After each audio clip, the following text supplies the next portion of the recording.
Chat ஜிபிடில எப்படி prompt பண்ணணும்னு கேட்டிருந்தீங்க. அவங்களுக்கு தான் இந்த வீடியோ. ஹே மக்களே, வெல்கம் டு மை சேனல்.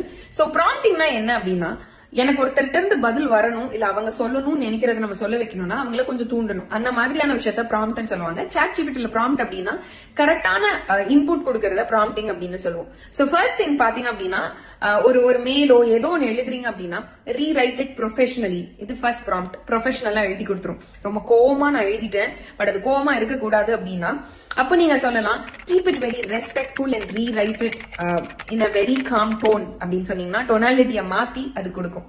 அடுத்தது பாத்தீங்கன்னா, சில சமயம் ஒருத்தர் ரொம்ப அழுத்தமா இருக்கணும்னு நினைப்போம், ஆனா ப்ரொஃபஷனலாவும் இருக்கும். அது ரொம்ப இதுவா அக்ரெசிவா போயிடக்கூடாதுன்னும் போது keep it very assertive yet professional அப்படின்னு சொன்னீங்கன்னா, நீங்க சொல்ல வந்ததை சொல்லிட்டு கீழே ஐஃபன் போட்டு அசர்டிவ் yet ப்ரொஃபஷனல்னா அதையும் மாத்தி கொடுக்கும். அதே மாதிரி உங்க சென்டென்ஸ்ல கிராமர் எரர் இல்லாம மாத்தி கொடுக்கணும்னா rewrite it without grammatical errors அப்படின்னு நீங்க சொல்லலாம்.